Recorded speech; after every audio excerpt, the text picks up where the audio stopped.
To understand how belief changes, you don't begin with conclusions. You begin with evidence, and you place it in time. Before 600 BCE, the earliest material from the Near East region does not show belief in a single, exclusive god. Inscriptions like those from Kuntalet Adrud refer to Yahweh and his consort or wife, Asherah, a fertility goddess who was revered by some local customs. It suggests that Yahweh was worshipped, but alongside other divine figures. Archaeology shows the same pattern of local shrines, regional variation, and multiple forms of worship. Belief is not unified, and it is not exclusive.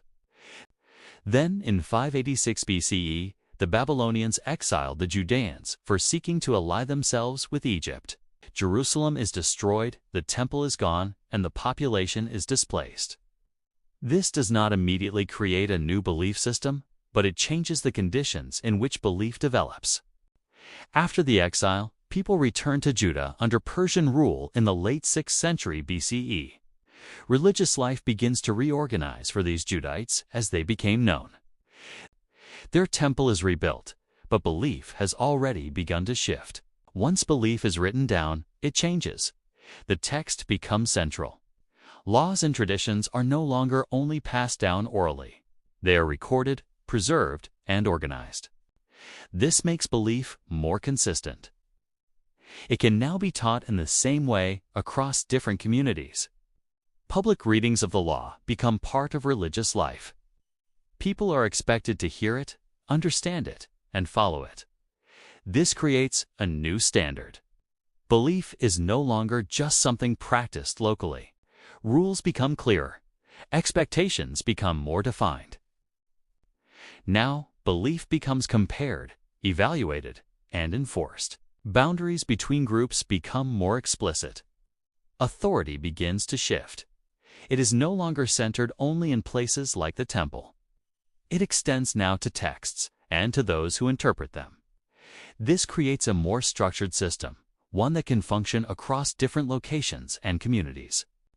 Over time, in the centuries between 500 and 300 BCE, the pattern continues to change.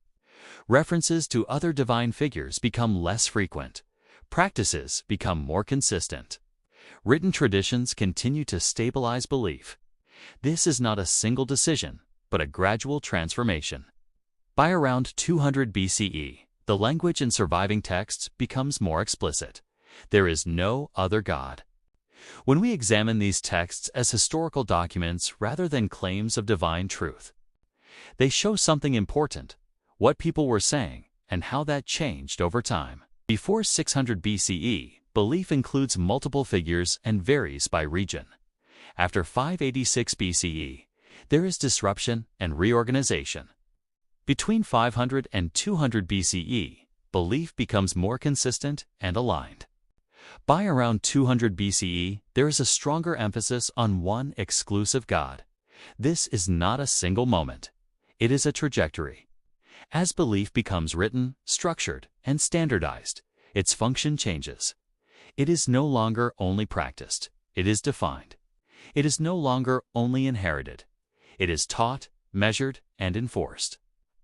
Other systems are no longer just alternatives. They become incorrect. This creates stronger boundaries and a more defined identity.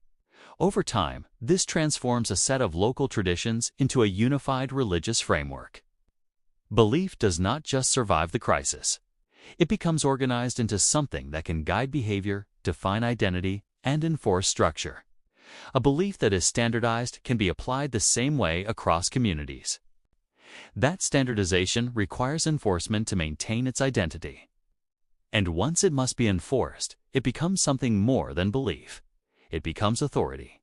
Then it becomes exclusive. Then it expands. The evidence does not show a sudden beginning, shows change over time, from many to one. And once that shift took hold, it began to expand.